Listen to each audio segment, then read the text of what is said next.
AI is killing headcount at agencies. Some are actually walking out before they get pushed.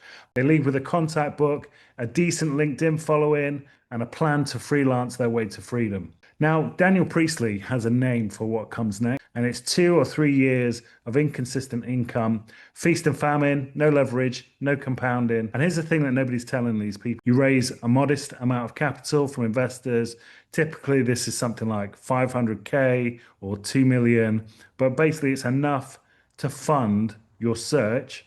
So it funds your employment while you're making the search, and then it covers the deposit on a deal. But basically, you don't need all of the money to buy a decent sized agency. And in fact, if you've got a search fund, you can actually leverage debt against it.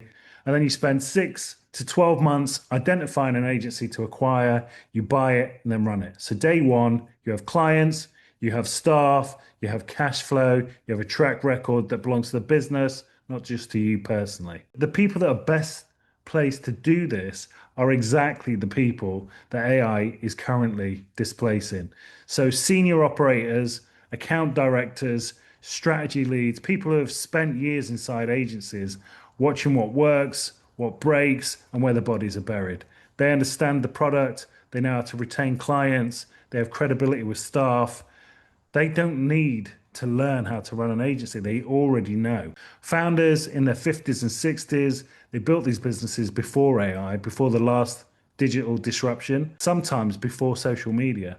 They have real clients and real recurring revenue. They're tired, they have no obvious succession plan, and right now, AI anxiety is making them more open to exit conversations than they have been in years.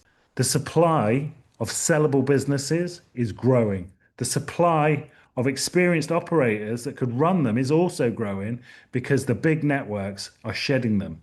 The missing piece is almost always the same. Nobody has shown these displaced executives that acquisition is an option available to them. So, what does this look like in practice? You leave your role, and instead of pitching yourself as a consultant or a freelancer, you raise a small search fund from a handful of investors, former colleagues, industry contacts, people who know what you are capable of.